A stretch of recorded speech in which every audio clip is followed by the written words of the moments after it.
दिसंबर 22 है, सर्द का महीना है। सर्दी अभी उस तरह से पड़ नहीं रही है जिस तरह से पड़ी जाती है, जिस तरह से अमूमन पड़ती है। आप देखेंगे सोशल मीडिया पर एक खबर चल रही है जिसमें बताया जा रहा है कि एक माँ ने अपने 3 बच्चों को मौत के घाट उतार दिया, बाद में उसने खुद फांसी लगा ली। ये घटना है प्रतापगढ़ के भदोई की। प्रतापगढ़ जिला भदोई ये गाँव है। यहाँ पे कुछ महिलाएं बैठी हैं जो पड़ोसी हैं। ये मचिया है जिस पर हम बैठने जा रहे हैं।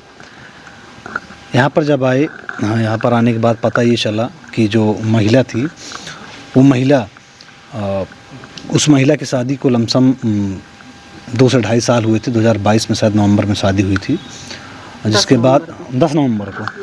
अच्छा, इनकी शादी को लमसम 2 ढाई साल हो गए। हाँ, 2022 में 10 नवंबर को हुई थी। ये तीसरा साल लगा हुआ है। तीसरा साल लगा हुआ। जिनके साथ हुई थी वो कितने भाई बहन थे? 2 बहन थे, अकेले थे, इकलौता लड़का था। इकलौता लड़का था। दोनों बहनों की शादी हो गई थी? हाँ, उससे पहले दोनों बहनों की शादी हो गई थी। अच्छा, जो 3 बच्चे थे कितने दिन बाद इनको बच्चा हुआ था? वो 7वें महीने में। 7वें महीने में? हाँ। 7वें महीने में, जिसको सतवासा बोलते हैं शायद, मेरे ख्याल से गांव की भाषा में 3 बच्चे हुए थे। नहीं हुआ था, नॉर्मल नहीं हुआ था, ऑपरेशन से हुआ था। ऑपरेशन से हुआ था। हाँ। तो उसके बाद बच्चे को जियाना, खिलाना, पिलाना? हाँ, तो वो सास ससुर देते थे। ससुर देते थे और सास सेवा करती थी। बच्चों को पालने में सास की पूरा बराबर हाथ था और बराबर कर रही थी।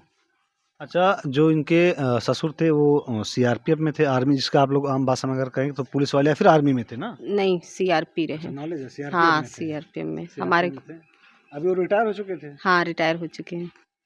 तो इनके घर में जैसा कि हमने, अगर आपने देखा होगा चैनल पे, तो उस पर एक वीडियो पड़े जहाँ पर लोगों ने बताया क्या कैसे हुआ था, जो वहाँ पर मौजूद थे। आप लोग गांव के, आप लोग को सुबह कितने बजे पता चला? हम लोग 9:30 बजे पता चला। 9:30 बजे। हाँ, कैसे पता चला? बच्चे बस हाहोर मचाए कि उनके घर में मतलब फांसी लगा दिए और उनकी बहू फांसी लगा दिए सीआरपी के।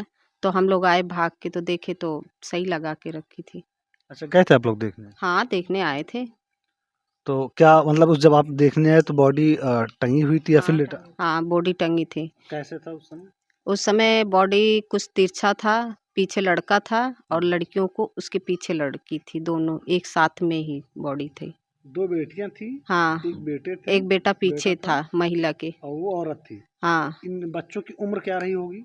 अभी 1.5 साल। 1.5 साल के बच्चे अभी थे। पूरा 2 साल नहीं हुआ। ये चारों फांसी के फंदे पे लटके हुए थे। हाँ, चारों फांसी के फंदे पे उस थे। घर में कोई और दरवाजा या खिड़की जिस कुछ रूम में नहीं, वो थे? नहीं, सिर्फ रोशनदान था छोटा सा। छोटा सा, 2 और बाई 2 का। हाँ, और कुछ नहीं था उसके पास। अच्छा, अभी जो सुनने में आ रहा है, जो लड़की के घर वाले थे, जो लड़की के माँ बाप हैं, लड़के के नहीं, वो आरोप ये लगा रहे हैं कि इनके सास ससुर और ये जो लड़का था जिसके साथ शादी हुई थी, वो मारता पीटता था, दहेज मांगता था। ये गलत बात है। नहीं मारता था। कभी मैंने सुना भी नहीं, ना देखा है कि वो मारता था। कभी भी देखो तो प्यार से बोलता था। कोमल जहाँ भी जाता था हमारे लोगों के पास, बोलता भाभी अभी चलता हूँ, नहीं मेरी कोमल इंतजार करती होगी, बच्चे हैं 3-3 कैसे संभालती होगी। मैंने कभी नहीं सुना था कि वो मारता था। बहुत लाड प्यार से अपनी पत्नी को रखता था।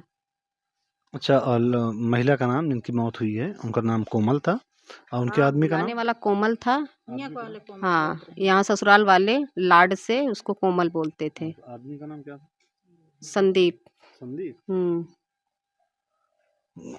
माँ बाप, दोस्तों, जब कहते हैं कि अगर बेटी ससुराल विदा होती है, अगर उसको अच्छा ससुराल मिल जाए तो उसकी ज़िंदगी धन्य हो जाती है। लेकिन वहीं कहीं ना कहीं ये भी कहा जाता है कि अगर सास ससुर को अच्छी बहू मिल जाए तो सास ससुर का जीवन धन्य हो जाता है। लेकिन जो घटना हुई है, जिस तरह से बातें सामने आ रही, उससे साफ तौर पे जाहिर हो रहा है इन लोगों के बताने के हिसाब से कि सास ससुर जो थे उसको बेटी की तरह रखते थे, बहुत लाड प्यार से रखते थे। साथ में अगर आप सोचिए 3 बच्चे हो रहे हैं और तीनों बच्चे, और टाइमिंग अभी नहीं पूरा हुआ, 7 महीने में हुए हैं, उसके बाद उन बच्चों की स्थिति कैसी होती है, उनको मतलब जिलाना, पालना, इतना बड़ा करना, उसके बाद ये घटना होती है। इस समय उनके दादी दादा जिनको कहें, या फिर कहें उस औरत के सास ससुर पर क्या बीत रही होगी? उससे तो मुझे तो 15 लाख तक खर्चा कर चुके हैं। 15 लाख बच्चे के पीछे। हाँ, बच्चों को बचाने के लिए ऑपरेशन से लेके पूरा इलाज तक 15 लाख रुपए लगाए। घर पे आते थे डॉक्टर चेकअप करने के लिए। घर पे आते थे? हाँ, हर घड़ी चेक करने आते थे। 300 ग्राम के बच्चे रहन हैं। का कहती है माता जी? 300 ग्राम के बच्चे रहन हैं। 300 ग्राम के बच्चे? हाँ, ऐसे ज्यादा के ना रहन हैं, इतने बड़े बड़े थे बस। और क्या ये बता रहे हैं घर पे आते थे डॉक्टर? हाँ, घर पे डॉक्टर आवत रहन, चेक करे घर पे आवत रहन डॉक्टर हरदम। अच्छा, कुछ आईसीयू की मशीन उसीन भी खरीदे थे ये? ना मशीन वहीं अस्पताल में खरीदे थे। हॉस्पिटल में मशीन नहीं थी, ये खुद खरीद के दिए थे? खुद खरीद के दिए थे। तो ये जो मतलब सुनने में आ रहा है, जो आरोप लगाया जा रहा है कि दहेज के लिए मारे हैं, जब अगर कोई बच्चा, कोई इंसान अपने पोते को, अपने घर के चिराग को बचाने के लिए 15 लाख रुपए लगाएगा तो वो दहेज थोड़ी मांगेगा। वो उनके दहेज ससुराल वालन के खुद पैसे दे रहन हैं। अच्छा, ये लोग खुद काम पड़ता तो पैसा देते थे। शादी तो एक बात बताओ सर, शादी तो जितना खर्चा था ये कोमल के माँ बाप के, कोमल की शादी हुई थी तो ये संदीप का बाप खुद दिया था शादी के लिए। तो कैसे मान सकती हूँ कि वो दहेज के लिए इतना मतलब गिर जाएंगे? मुझे तो नहीं है, कभी नहीं गिरेंगे, क्योंकि बोल रहे थे कि तकलीफ होत रहा तो अपन पूरा पैसा लगावे तैयार मदद हैं। करते थे।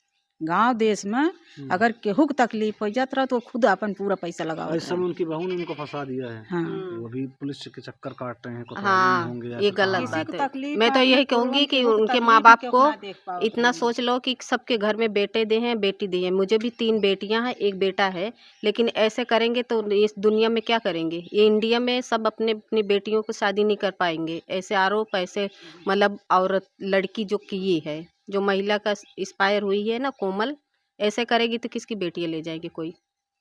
हाँ, किसी को विश्वास ही नहीं होगा हाँ, अगर बहू ऐसा करेगी। हाँ, तो हमारे गांव में जैसे कि बेटियां कौन देगा? बोलेंगे इनके गांव में तो ऐसे कर रहे हैं, दहेज के वो था लालच में मार रहे हैं। प्रेजेंट टाइम पे बहुत बड़ी समस्या है कि कुछ महिलाओं को या फिर कुछ पुरुषों को संतान प्राप्ति नहीं हो रही है। हाँ, ये बात तो ऐसे सही में है। मतलब बहुत बड़ी समस्या है हिंदुस्तान में। हर जगह आप देखेंगे ऐड चल रहे हैं, पोस्टर लगे हुए हैं। ऐसे में भगवान आपको 3 बच्चा देता है, 2 बेटे देती हैं, 1 बेटा देता है। इतना हीरा मनई कहाँ जितना बड़ा आरोप लगाए दे हैं यहाँ, ये गलत तो ये है। बहुत बड़ा गलत कहे। वही ना, आपको मतलब संतान का सुख वाकई हकीकत है कि बहुत कम लोगों को मिल पा रहा है किसी कारणवश। बहुत सारी ऐसी बीमारियां चल पड़ी हैं, निकल पड़ी हैं, और किसी को अगर 3 बच्चे मिलते हैं, 2 बेटी 1 बेटा, और उसको अगर एक महिला उससे भाग्यशाली कौन रहेगा? और उसके बाद तीनों बच भी जाते हैं। हाँ, सबसे तीनों अच्छी बच बात भी। ये अमूमन कहा जाता है अगर मतलब जैसे आपने बताया 300 ग्राम के बच्चे थे, छोटे छोटे बच्चे थे, तो ऐसे बच्चों को बचना बहुत ही मुश्किल रहता है। भाई छोटे तो रहेंगे। अगर पूरे गांव से पूछ लीजिए, हाँ, सब बताएंगे आप। क्या हुआ? आप तो इससे पूछ लीजिए कितना खर्च कर रहे हैं बच्चे के पैदा होते में, बहुत पैसा लगा दिए साहब, बहुत पैसा बहुत लगा। बहुत पैसा लगा दिए। तो जौन लगावत जहाँ था, आप उन्हीं के हैं, मतलब इस गांव के ही हैं ना? हमारा घर उस गाँव। अच्छा, उस तरफ है। ये जो आरोप लगाया जा रहा है या फिर जो बातें निकल के आ रही हैं, इससे कुछ चीज़ें समझ में नहीं आ रही हैं कि अगर 3 बच्चे को उसी की माँ द्वारा कैसे मार दिया जाता है। ये बात आपको समझ में आ रही है कि ऐसा मुमकिन है? अब उसको भगवान जाने क्या हम बताएं अब किसी का। सारे लोग कंफ्यूज हैं, सब पे का दिमाग काम करना बंद कर चुका है, क्योंकि कोई भी व्यक्ति अगर ये सुन रहा है कि एक माँ ने 3 बच्चे की हत्या की है तो उसको समझ में नहीं आ रहा है। लेकिन जिस तरह से बताया जा रहा है कि एक कमरा है, कमरे में एक 2 बाई 2 या फिर 1.5 बाई 2 का रोशनदान है, उसके बाद एक दरवाज़ा है, दरवाज़ा अंदर से बंद है, कोई खिड़की नहीं है। सुबह जब जाते हैं उनके घर वाले दरवाज़ा खटखटाते हैं, खुलाने के लिए, दरवाज़ा खुलता नहीं है। तो उसके बाद बड़ी मशक्क़त करके गांव के लोग, मोहल्ले के लोग इकट्ठा होते हैं, उसको धक्का देके तोड़ते हैं। कुंडी टूटती है, जब अंदर देखते हैं एकदम क़यामत बर्पा होती है, आवाज़ साएँ साएँ करती है, चिल्लगुपाड़ होता है। बच्चे जो छोटे बच्चे स्कूल के, क्योंकि सुबह नॉर्मल स्कूल का टाइम होता है, स्कूल जाने वाले बच्चों की कान में आवाज़ पहुँचती है, जाके देखते हैं तो जाके पूरे गाँव में चर्चा करते हैं, बताते हैं घर में कि मम्मा पापा दादी दादा ऐसा कुछ हुआ है वहाँ पर। जब वो लोग आके देखते हैं, सब सन्न रह जाते हैं कि एक फंदे में 2 बेटियों की, एक फंदे में एक छोटा बच्चा और उसकी माँ की लाश लटकती हुई मिलती है। बेटा और बेटियों की उम्र सेम, क्योंकि तीनों एक साथ के तीनों की पैदाइश एक साथ की थी। तीनों की उम्र बहुत ज़्यादा, एक मतलब 1.5 साल या फिर 17 महीना 18 महीना बताया जा रहा थी। इसमें कौन दोषी है? क्या किसी के द्वारा इन लोगों को फंसाने की कोशिश की जा रही है, या क्या हुआ है, कैसे हुआ है, ये सब जांच का विषय है। बाकी जो देखने में, समझने में आ रहा है, जो सुनने में आ रहा है, वो यही सुनने में आ रहा है कि हाँ, उस माँ द्वारा अपने तीनों बच्चों की हत्या करने के बाद खुद को फांसी के फंदे पर लटकाया गया है। बट रियलिटी क्या है हकीकत क्या है ये जांच का विषय है, पुलिस जांच पड़ताल कर रही है। जो भी सामने आएगा उस पे उसके आधार पर आगे कार्रवाई होगी। आप ये सब देख रहे थे आपके अपने चैनल अपना सुल्तानपुर पर। कैमरा जो संभालने काम कर रहे थे उनका नाम रिज़ान है, मेरा नाम मोहसिन खान है। जय हिंद।